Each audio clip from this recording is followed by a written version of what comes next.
when children enter foster care, it's really of no fault of their own. And our job at Family Services is to really provide for those children, keep them safe, prevent any future maltreatment from happening again. These kids have really been removed from situations of trauma, abuse, neglect. And we have a whole team that goes in and wraps around the child and makes sure that that child is getting their needs met and that they have the opportunity to heal. So there's a lot of people on this team. Of course, on our Foster Leader podcast, we're always talking about the need for more foster caregivers, and that foster caregiver role is important. It might be a licensed foster parent. It might be a relative or a fictive kin, like a close family friend. Sometimes even the child's teacher might step up to be that caregiver. The other players, key players that help take care of these kids while they're in care are the family service caseworkers. They're continually checking in with that child, making sure that that child is in a safe situation in their foster placement. They may have therapists or occupational therapists or counselors, people that are helping that child heal, process, take care of their developmental needs, and move forward. But today we're going to explore the role of a very special person in that child's team, and that is the CASA, the Court-Appointed Special Advocate.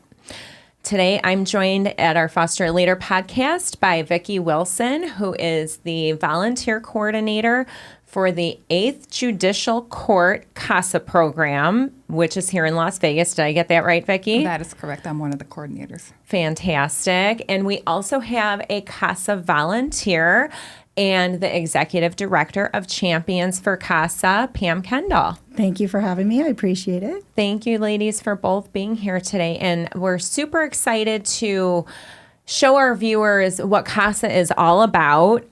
So, Vicki, why don't you start by giving us a little bit of an overview of CASA? Okay, simply put, CASA volunteers are expected to advocate for the best interest of children who are in foster care, primarily in two main areas, in the well-being and permanency. Now, they are appointed by dependency court judges, basically to give additional information to the courtroom, to bring common sense into the courtroom after they've had conversations with people who are connected to the case, and give recommendations back to the court. You will see this in four primary areas. One of them will be to simply do case research, to talk to the people that are involved, read documents that are connected to the case, also to monitor the case. And primarily when we talk about monitoring, we're looking for progress. Are we getting closer to this child being out of the foster care system and back into a more traditional family setting? Helping to find resources for this case to facilitate, maybe to look at the resources that are being provided. Are they good? Are they great? Do they need to be changed? And then, of course, last, which I think most people connect with being a CASA volunteer, which is to be an advocate, basically to speak up in places and spaces where it matters. So if I'm getting this right, the CASA is working towards permanency. And why don't you give our viewers just a little description of what permanency means so everybody's on the same page here? Yeah, permanency outside of the foster care system. So what that might look like for many children is reunification. They're able to go back home to that family setting. For some children, that might be guardianship. We identify a person who's able to take on that parenting role outside of the foster care system. For our older youth, it may be APLA, another planned permanent living arrangement where we're preparing them to live independently. And then, of course, for some of our children, it will be adoption. We will terminate the parental rights, and then we'll seek out an opportunity for someone to take on that parenting role through adoption. Okay, so we're looking for like a long-term stability once the case is all the way through the court system, and the CASA really helps to play a role in that. And it sounds like they're coordinating with everybody involved in the case, all the people that I mentioned before, right? Like the caseworker and the foster parents and the doctors or the therapists that might be involved.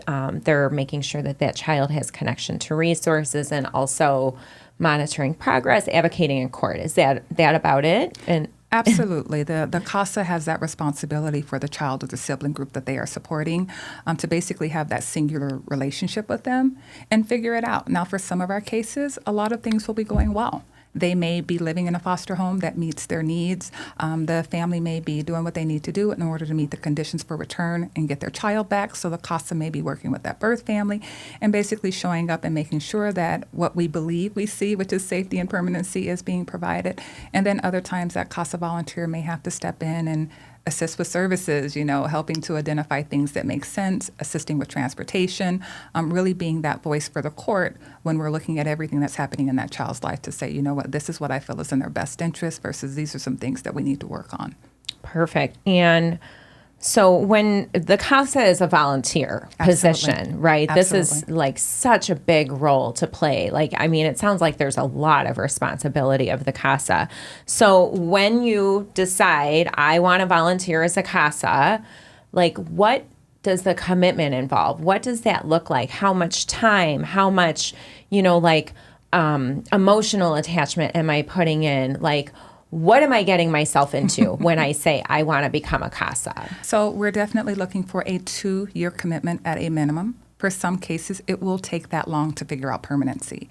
And once a CASA volunteer is assigned, we do not want to remove that person from that case. We want the child to know that once they have a CASA, this CASA will see this case through to permanency. And to be completely honest, many CASA volunteers continue to have a relationship with that child even after they formally exit the foster care system. As far as the process going through it, there is a training commitment. It is 30 hours of training. And right now we have a flex training, so it's about 15 hours in person and 15 hours virtual. As far as the time that you'll spend with your case, honestly, that is case by case. But if we were to look at an average, anywhere between 8 to 15 hours per month. And you are expected to see your child face to face if they are here locally at least once a month. We don't dictate how much time you have to spend with that youth because that might be very different from an infant to a larger sibling group to a teenager. But we definitely want you to have regular contact with your child. And then, of course, anyone who's connected to your child as far as the team. Okay, so 2 years. Absolutely. 30 hours of training, Yep. split between online and in person. Yep. So that's nice. It's like a hybrid kind Absolutely. of style. And then once a month visiting with the child and spending about 8 hours to 15 hours per month. And that's really in total. That is not consecutive time. It's not our expectation that you're going to spend an entire day with a child. That time is broken up between visiting possibly with the foster parent or the caregiver, your child. If they're having challenges in school, you may be connecting with the school. If they have a therapist, you may also be connecting with that person. And then once every 6 months, bringing back in that court component, there is an expectation that you will write a report for the permanency planning hearings and the review hearings, happen every 6 months, because the judge is going to want to know what's happening in this case, and they'll want your feedback about what's happening, what's the best interest of the child, and how do we move forward as far as what the CASA volunteer believes. Now, they'll provide the report, but do the CASAs also go to court? Absolutely. Yes, the CASA volunteer will be invited to every hearing that is connected to that child. So we absolutely know that there will be permanency planning and review hearings every 6 months, but there could be other hearings as well. There could be a status check because the judge wants to know the status of something very specific. There could be an adoption hearing. You could be very early on in the case, and so we could still be at the adjudicatory level or the dispositional hearings. But nonetheless, the CASA volunteer will be invited to every single hearing. Our expectation is that you will go to the review hearings and the permanency planning hearings. The other ones, if you are available, our expectation is that you will want to be there because you may be asked for feedback, and we want to make sure that the judge has that opinion based on whatever the needs are in the case. All right. So you mentioned the training. I want to learn about this training. What do you learn? What do CASAs learn? Because these are big responsibilities. You're advocating for the needs of the child. You're being that voice of the child, but how do you know what to do? How does CASA prepare you to play this role? Yes, so I have actually gone through the training as a participant, and I'm also a facilitator, so I know both sides of that. I think one of the things that our training really teaches you to do is to ask good questions. When you are new to the case, I always tell my new volunteers, I don't expect you to solve the problems in this case in a weekend. If cases were that easy to solve, everyone would solve them and we would close cases immediately. But you need to ask good questions. There are going to be things that you just don't know because you are so new to this case. By the time the CASA volunteer is assigned to the case, there are already things that have happened in this case. The removal has already happened. The parents have maybe gone to court and said, hey, I did it, I didn't do it, or I did some of it, not all of it. The parents may already have their case plan, and so they're actively working on that. And so the CASA really is kind of coming in and catching up to all of this information. And then there may be gaps in information that you just don't have based on what's been reported to the court. And so you'll go out there and seek it out. Working with children who've experienced trauma. I have had people ask me, if you don't have your own children, can you be a good CASA volunteer? And I believe the answer is yes, because what it really requires is a person who's committed to the well-being and permanency of a child. And you can have that whether or not you've had your own children or not.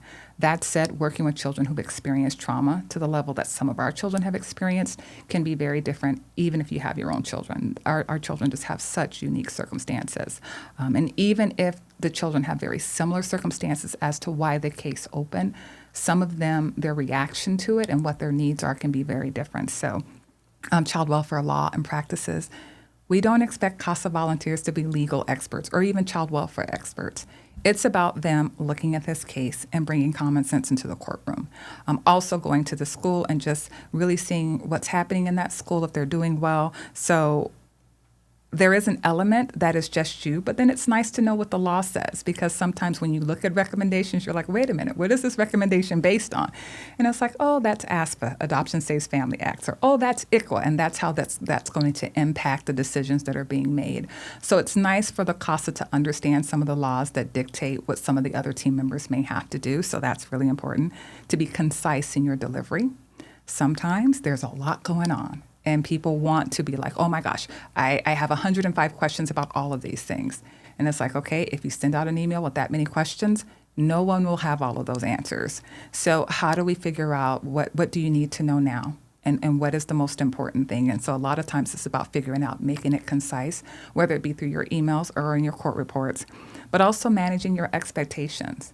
I think that sometimes people feel like if we just put a lot of effort into this, that is going to magically solve itself. But these families are really struggling with a lot of things. Some of them struggle with mental health, substance use. Some of them have had generational trauma. Some of them have experienced things that we cannot correct, even basic things. Like I've had some kids say to me, they don't like white cars. And I'm like, what is the white car thing? And I like the white cars are the ones that come and pick you up. I've taken kids to restaurants, and I noticed that they were looking all over the menu. And when they responded, they picked the cheapest thing on the menu because they just were unsure whether or not it would be okay if they picked something that was a little bit pricier. And so manage your expectations about what these children have experienced, about their families, what they believe about their families. I don't believe that any child wants to hear terrible things about their family, even if you've heard them say terrible things about their family, and be willing to work with the team to figure it out. Wow, the training sounds really comprehensive. I see the need to obviously understand the law, but then bringing your personal expectations and almost your biases towards the different scenarios that you'll encounter. So, Pam, you are a CASA. Does this sound accurate to you? Did you feel prepared? What was it like when you were starting out? Tell us your experience. I know you've been a CASA for a long, long time now. But let's go back to when you first became a CASA, and after going through all of this training, you're ready to hit the ground running, support these children. Tell me what happened next for you. Well, I remember one question that I was given at my interview, actually. And the question was this: what is the most important thing in a child's life? And I said, to make sure he's loved. And they were like, no, to make sure he's safe. The difference between loved and safe was very new to me. And then I realized, wow, being safe is way more important than being loved. So that expectation component is something that's really important. You almost want to go in with no expectations. So the training in and of itself was interesting, unique, eye-opening, and it was captivating because it's an arena that I was never in. So when you learn about certain things and how to handle certain things, it's kind of like when you go to school and then you go get a job, how they're different things, but you're glad you heard it before. So the training it's not even just the training, it's the continuing education that comes after that. Because when the unique items come up from a child that you've never experienced before, you do have all these questions. And boy, I went back to my supervisor a lot, and, thank God I really liked her and we're still good friends. But, I had many, many questions even after some training, just because, you hear this stuff, you know how to handle it, you know what's expected of you. And then it happens, you're a little bit more insecure, but it's great training. And it's the continuing education after that that's important. And you wouldn't believe how quickly you catch on. And then you realize that becomes kind of your way of life as a CASA, because those are the things that are important in this new arena that you're in.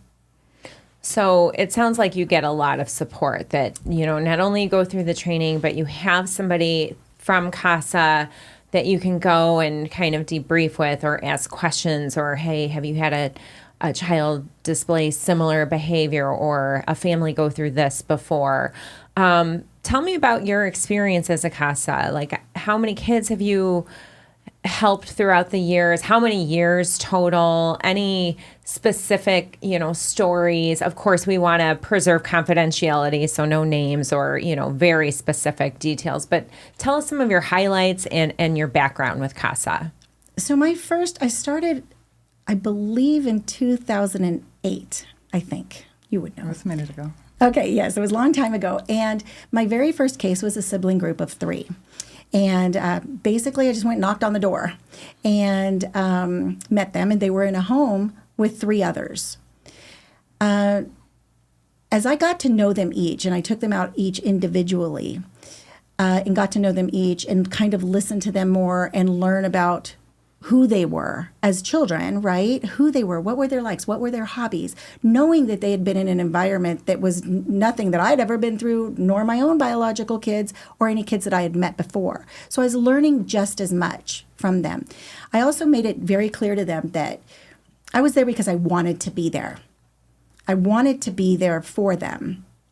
And the uniqueness was that they all had the same mom, and they all had 3 different dads. And that was my first case. And I stayed with that first case until they got adopted, which was a unique thing in and of itself, because one was 14, one was 10, and one was 5. And culturally, they were different because dads were all different. So it was going to be a unique journey. And the 14-year-old, we were talking about setting him up for independent living. But I wanted to keep them together. So we ended up getting them adopted, and I have stayed in touch with them. But one of the things that when I talk to other people and say, hey, become a CASA, because it's not even just about the fact that you want to volunteer, it's an experience of love and giving that you can't get anywhere else, I promise. Because you actually change the child's story. And that's true now. So one was 14, one was 10, and one was 5. They're now 21, 24, or 25, and 27, and I'm still in touch with them. And the journey that we took, all 4 of us together, was rough. It was tough, in this particular case, and if it's okay to say, because they are aged out now, but 2 of them had been diagnosed with ADD and ADHD, and they were on medication, and we were all talking about getting the 3rd one diagnosed, and he was the middle child. And I just said, no, I don't think he needs to be diagnosed. I think he's just a 10-year-old boy. And the reason I knew that was because I had a 10-year-old boy at home, and they were very similar. And so I was just very against him being diagnosed and on medication. So that was a little bit of a struggle to try to achieve that goal of not having him diagnosed, and then going forward of the things that needed to be done to protect the other children, to protect himself and stuff like that. However, today, that turned out to be a good thing. And he is, he's in the United States Marines, and I'm super proud of him. But that journey, and he knows too, it was a struggle and it was tough, but it wasn't anything you wouldn't do for anybody or any child. And one of the things that when I talk to people and I tell them, it's kind of like being an auntie or an uncle, meaning you're not with them every day. You're not making their daily decisions, but you care about them. You look out for their well-being and you advocate for them. So personally, what I did was I made a routine. I did every other Saturday, and we always went to breakfast. And then we'd go for a walk. There was a school nearby, and we'd go for a walk. So a lot of times it was just being together. They don't need to be taken out to the movies or the mall or anything like that. They just want to be together, because that is kind of a gap in their life with so many therapies and case managers and things like that. What we kind of forget is that these are children that want to do children things. Go to a park, right? So that was one case. We ended up getting them adopted, and then at 18 we stayed in touch, and then at 18 they also needed that guidance, that help, as like my nieces or nephews. Wow, that's an incredible story to open up with, Pam, and I appreciate you staying with those children and being in their lives. The one thing that we hear when we're talking with prospective foster parents is, well, I don't know if I could reunify. I don't know if I could send them back to their biological families. However, you tell the same story that we tell. Just because they reunify, it doesn't mean you're saying goodbye. It just means you're playing a different role in that child's life. And we see oftentimes the foster parent or the caregiver remain in that child's life for years to come. So I saw you beaming and smiling and so proud when you talked about the one that became a Marine now. Tell me about that feeling, like supporting that child through all of these years, through all of these tough times. How do you feel through this? And how do you take care of yourself as you're giving so much love and support to this child? How do you take care of Pam through this? So for me, being a CASA is my passion. And anybody who has a hobby or a passion, you're fueled differently than if you're getting up and going to work every day, right? So you're fueled through love and desire and commitment. And so, of course, when it comes to children, as you said in the very beginning, they're there to no fault of their own. And that's the first thing we need to remember. These kids didn't do anything. It's about the advocacy for this child, right, through the eyes of the court and the ears of the court, and making sure that their needs are being met. So how do I take care of Pam? A lot of times when I would go see these kids, I would take care of myself with them. Let's go for a walk. Let's de-stress, because they also needed that kind of de-stressing, and that life was okay and everything is going to be okay. So another thing that I do, again, I treated it like they were my nieces and nephews. And so I did have spare time at home to be able to take care of myself or go get a massage or whatever I needed to do at the time, because this wasn't in lieu of my life. This is in addition to my life. As a CASA, you're not putting your life aside so you can go be a CASA. It's in addition to. You're living your life and you're going through your life as you normally would. So taking care of yourself is definitely important. I think the training helps a lot with the mental part of it and the emotional part of it. And the advocacy, you quickly realize that you have a job to do, and that's in the best interest of that child. And finding out the best interest of that child, you're collaborating with the whole team, right? Yes. Like you may be very close with the foster parents. You might be working with the biological family too, supporting that biological family through the reunification plan, because ultimately we'd like for the goal to be reunification. We want that family to improve their situation and to make progress, and for those kids to eventually go home to a safe situation to their own biological family. So tell me what that's like, working with all these other people and really trying to really hone in based on what you're seeing with the foster parent, what you're seeing the biological family do, how the child is behaving in school or progress through therapy. You're working with this whole team. Yes. So tell me what that's like. That's very interesting. First, you do exactly what you said. You cannot go in with your biases, or you cannot go in with your own experiences. It's almost like, okay, here's our whiteboard, let's fill it in. So you do have a foster parent who has a very different opinion, situation, and thought process than biological parents. But then you also look at parents who, they love their child, and they're in that situation. For whatever reason, they're in that situation, but they love their child, and their child loves them. The team, there's a lot of people that come into play, right? So you have the case managers that care about them and are looking out also for their best interests and their needs. You had mentioned, and it's not just that, it's therapists and all the others, the independent living workers and all of those that you work with. So everybody there is in a different situation with a different job or different things that maybe the judge told the parents they have to do. They have to accomplish certain things before they can get their children back. So I approached everything with a lot of empathy, a lot of sympathy, and knowing that, we're all going to do our very best. And as long as everybody agreed to do their very best for the best interest of this child, then we'll all get along great. School, you had mentioned, was a big deal. And this is one of the examples I use when I talk to other CASAs, because you're court appointed. A judge gave you a piece of paper that said you have these certain obligations, rights, or duties. So one of the things that I did was I looked at one of my 14-year-old at the time and his report card, and he was getting an F in PE. And I said, no, we don't get Fs in PE. That's an easy A.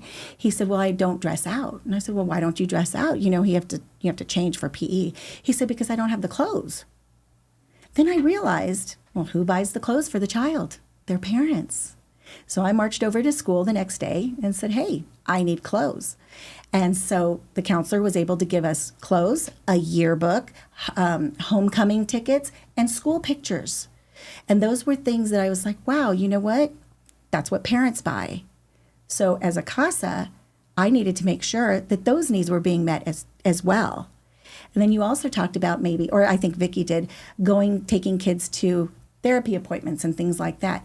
That was one thing I always wanted to do. The kids had a dentist appointment. I raised my hand, can I take them? Because it's bonding for all of us. So I went to dentist appointments, I went to therapy appointments and things like that. And then I was able to, talk to the child afterwards. How was your dentist appointment? How did it go? Did it hurt? Or don't be worried, kind of you would your own niece, nephew, or child. So it is like you're doing these normal daily activities. And I could see from a foster parent's perspective that CASA stepping in is such a relief. That's one less appointment that I have to make as a foster parent, or I can keep my smaller children home while the CASA takes the older child to, the basketball game at school or whatnot. So I could see how the CASA is not only obviously meant to help the child and support the child, but can also form that relationship and support that foster parent too. So we've dabbled a little bit into the court process. And, our Foster Leader podcast is really intended, viewers are watching that are possibly thinking about becoming foster parents. I think it's important to explain to them the court process, just an overview. So Vicki, like when a child is, in an unsafe situation, there's trauma, there's abuse, there's neglect, family services investigates, it's decided that it's not safe for that child to be in that situation. The child enters foster care or is with a relative caregiver. Foster parent is doing everything that they can to support that child. A CASA becomes involved. What is going on in the court during all of this? Yeah, in the front end, there's a couple of different hearings. So if we've already determined that it was necessary to remove the child related to, or children related to safety issues, the parent is given an opportunity, or caregiver is given an opportunity to come to court and say, hey, I did it or I did not do it. But let's just say we're past that. That person then has an opportunity to receive a case plan. What must I do in order to get my kids back? It's in writing. And then we're moving forward to how well are we doing for meeting those conditions for return and ultimately closing the case? So when we talk about those hearings that happen every 6 months, whether it be the permanency planning hearing or the review hearing, that is what the judge is ultimately looking at. How close or how far we are away from achieving permanency, which is exiting out of the foster care system. But of course, we must do that safely. If safety wasn't a consideration, then we would just open it and close the case. So what can we do to ensure the safety and well-being of these children as they transition home? And of course, the law comes into play as well. And then let's just say the parent is really struggling. This case has been open for a while. The parent is really struggling. Well, there are certain things the law says about how much time we should give, but then the CASA is expected to really look at that individual child and say what is in their best interest, not as it's connected to the parents, not as it's connected to this, that, or the other, but this individual child. For some, even within the same family system, even if the reason of removal was the same for all, you'll have a CASA volunteer that can recommend reunification for one child and have a different permanency plan for the other child. It might be because they have different fathers, therefore different family members are in play. It could be because the needs of the child. I have seen it where the needs of a child are just so big that a family really struggles with meeting the needs for one child, but they're able to parent their other children. It also could just be based on that individual desire for that kiddo. Let's just say we have 17-year-olds. A lot of times people are thinking about APLA, another planned permanent living arrangement, preparing this child to live independently. Let's just say we have two 17-year-olds. Same scenario, they were removed and put into foster care at age 10. They've been in foster care for 7 years. They've both been in 7 placements, so they're basic averaging going to a new foster home every single year. One 17-year-old says, you know what, I am fine with aging out. I finally made it to a foster home that I like. They like me. They're not looking to make me leave after I exit the foster care system. And then I've talked to my worker, and I've decided that I want to age out of the foster care system and do voluntary jurisdiction, and I understand what the support will be after I exit foster care. The other child may say, you know what, I'm finally in a home where I feel welcome, I feel loved. I've been in 7 different placements. I do not want to be a foster child forever. And exiting the foster care system would feel like being in foster care forever. I want to be somebody's somebody. And so those two same scenarios that are very similar on paper may have one CASA volunteer recommending aging out of the foster care system through APLA. And then if we have willing caregivers that are willing to do adoption on the other side, advocating for adoption on the other side. So it's really, the court system is the court system, but I think that individuality of that CASA volunteer and knowing that child in that case very well, we can really look past some of just what the legal language says and really what's in the best interest, and we can present that in court. Ultimately, it's not the CASA volunteer who determines permanency plans. It's the judge. But the judge will at least get an opportunity to review that information from the CASA volunteer before they ultimately make the decision about what makes sense. And then the judge will formally close the case one way or the other. Either the child is going to age out of the foster care system, the child will be adopted, that happens before a judge, reunification will be granted, that happens before a judge, or guardianship will be granted. That also happens in the courtroom. So a lot of these big decisions have to be finalized by a judge, and they just want to have as much information along the way before we get to that finalization. Let's talk about some success stories of reunification. I have seen it. I have seen parents make the necessary changes to get their children back. And for many of those cases, the children are so happy, the family's so happy. The CASA, in some occasions, have been able to maintain and or have a relationship with the parents after reunification, regardless of what we think, regardless of how different their lives and their life circumstances are from ours. Most children want to return home, and being with their family is their normalcy. And so if it can be done safely, it makes sense to advocate for reunification. At the end of the day, children deserve to be with their family if there's an appropriate person that can provide a safe and loving home for them. So I see it all the time. The CASA volunteers are usually very happy when the reunification happens. So let's talk about what makes an ideal CASA. What are like personality traits? Who can be a CASA? Tell me if you have people that are thinking about it, what can they find inside of themselves that would make an ideal CASA? First and foremost, I think you have to have a desire to see better outcomes for children who are in foster care. Second, I think that you need to be okay with dealing with difficult things, difficult conversations. I don't know what the difficult will be. It will be different for every single CASA volunteer. I've had sometimes CASA volunteers say, hey, my 17-year-old is mad at me. Okay, well, you can share that experience with almost anyone who has a 17-year-old, and at least one day they've experienced that kid being mad at them. And then being fully engaged with the team.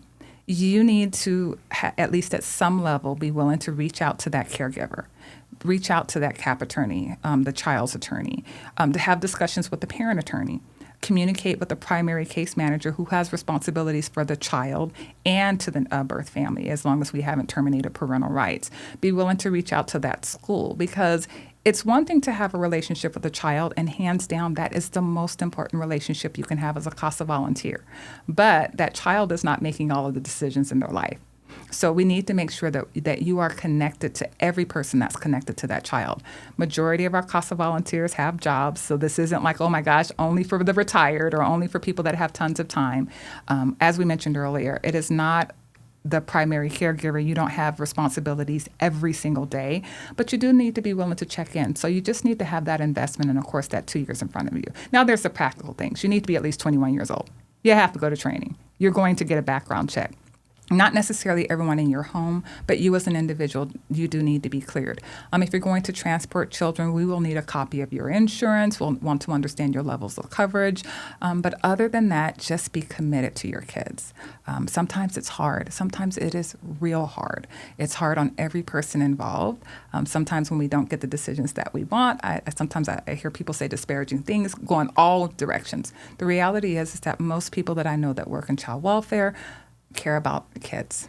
They care about the outcomes of kids. We just have different roles. And so if we can really stay focused on what our role is, because not all of us have a role for well-being and permanency, and that's the only thing we have to think about primarily. Other people have different roles. They are the parent attorney. They are the attorney for the child. So they are really looking more so at protecting their client's legal interest and saying what their client wants, which can be very different than advocating for what is in their best interest.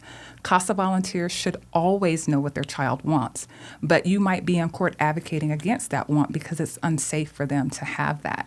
But you should always know, and the court should always know what that child wants. So, but for anybody who's considering it, go to orientation. Learn a little bit more about it.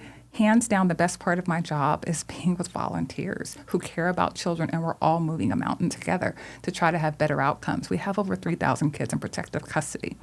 We are lucky enough to belong to a national organization, so I get to look at the research nationally. There's over 900 chapters. What it shows consistently is that when a person has a CASA volunteer, they spend less time in care, experience less moves, the recidivism rate is less, they have better outcomes in school. And so when I know that about having this person, and it's not because other people don't care, but I'll be honest, CASA volunteers typically have more of a bandwidth. Even if they have other jobs, they only have one child or one sibling group that they're usually working with. So that CASA volunteer usually does have the availability to show up for soccer practice once a week or help out in an emergency or this, that, the other, because they're really only managing one case. And what that case needs is usually very different than what their traditional life needs. And so they're usually able to balance that right out. So, wow. So being able to have the hard conversations, that was the first thing that I heard you say. Stand up for that child, learn what that child needs to thrive, and be that voice for that child. So, Pam, tell me about being the voice for the child. Well, in adding to what Vicki said, I would like to add that that person also should be compassionate and open, because there's a lot of different things going on, as Vicki said, and everything needs to be handled differently. When Vicki was talking about getting to know what your child wants and going to court and advocating, and, it might not be the same thing. And the example I use is, the child wants cake for breakfast every morning. So the attorney has to tell the court, yes, my child wants cake for breakfast every morning. And I'll say, yeah, it's better to have eggs and bacon maybe, or pancakes instead. So that's kind of what that means, is what do they want versus what's in the best interest. All the kids, nobody wants to go to school, right? But it's in their best interest to go to school. So with that said, I think that a CASA going into an environment for the very first time and not knowing what they're walking into, the different aspects of all the playing parts, they just need to have an open mind. And they need to be able to communicate that they're there because they want to be there. So when I would go in, first thing I want to do is tell that foster parent, thank you so much. How can I help you? These are the 3 kids that the court asked me to look after or whatever. How can I help you? At the end of the day, there's a child there. And and that's child's best interest is what we're concerned about, because that child is going to grow up. And you know what? They're going to become a member of our community. So it's up to us as the team to make sure that that child is safe, can be as normal a child like any other kid they want to be. They all want to just be like the other kids in school, right? They want to wear the same shoes, the same clothes, and have the same things. So we, as the team, I think we try to accomplish that and still try to deal with these other things. So when it comes down to what a CASA should be like or should do, I think it just needs to be somebody who wants to make sure that a child's story can have the best outcome, just like they would for themselves or their own children. And when you go in with that, there's no way you can't succeed, right? If you're working together and we're all rowing the same boat, we're going to get to that finish line, whatever that means. Reunification, aging out, being adopted. So that's one thing we always have to remember. What does that mean? The child's best interest, and how do we make that child successful? Through that, we're all successful. When a child gets adopted or a child gets reunified, we did it. We should all go out and celebrate, right? Because that is an accomplishment, and that's awesome. And we changed the child's story. I love that, changing the child's story, giving them the ending that they deserve and the ending that will help keep them safe. Okay, so switching gears a little bit, Pam, you are also, besides being a CASA volunteer, supporting these children, through their time in foster care, or being the advocate in the court, you are also the executive director of Champions for CASA. Tell me what Champions for CASA is. So we are a nonprofit organization, the auxiliary to the program. So we're their helpers. So whatever they're trying to do, which is recruit new volunteers, we're helping. Retain the volunteers that we have and show recognition, we're helping. So as a nonprofit organization, we can go out and ask for donations, or we can go out and market and advertise and meet people one-on-one, go out to businesses and say, hey, help us do this. As Vicki said, we've got a lot of kids in care, and we need a lot of volunteers to advocate for these kids, because if we have nearly 4,000 kids in care and we have 500 CASAs, how many of those kids, you can do the math, don't have a CASA, right? And we know that having a CASA, and I've got my own proof, if you will, of my kids that have aged out, having a CASA changes their story. They're more likely to graduate. They're better behaved at home, whether it's their home with their biological parents or in their foster home. And overall, they will learn that they can do and be whatever they put their mind to through goals and achievement and stuff like that, right? So having that CASA in that child's path will change that child's story. So we're there to support the program so Vicki can work her butt off training all these people, and that knowledge that she has, getting it out there, because it's so important that not only does a CASA get that training, but that CASA knows how important they are, not only to the child, but to us and to the program and to the judges and to the court. And that's pretty important. That's a great place to be. So we support them. And basically, how do we get out there? How do we make sure the CASAs know we appreciate them? Through recognition. How do we go out and tell more people and sing this story so that we can get more people to change these kids' lives? Perfect. So Champions for CASA, great organization to perhaps donate to, volunteer your time. If you're not quite ready to be a full-fledged CASA volunteer, you can always support through Champions of CASA. Vicki, let's wrap it up. Tell people how they can get involved with CASA. Absolutely. The best way, of course, is just going to our website, which is casalasvegas.org. Again, that's CASALasVegas.org. You can also call our office Monday through Friday, 8 to 5. That telephone number is 702-455-CASA, which is 2272. Again, it's 702-455-CASA.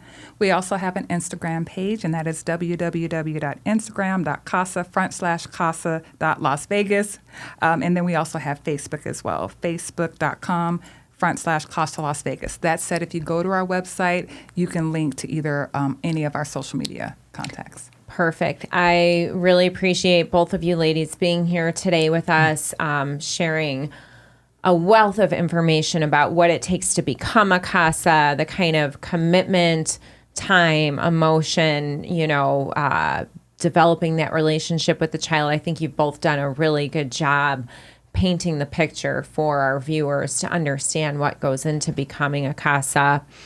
And as you've heard Vicki talk about today, that we have about 3,000 children that are in foster care in Clark County. The role of the CASA, of course, is super important. We are also always looking for foster caregivers. If you have ever thought about becoming a foster parent in Clark County, we urge you to consider it now. Now is the time. Please visit clarkcountyfostercare.com to sign up for an information session or to learn more about what goes into becoming a foster parent. And we will see you the next time on our Foster a Leader podcast.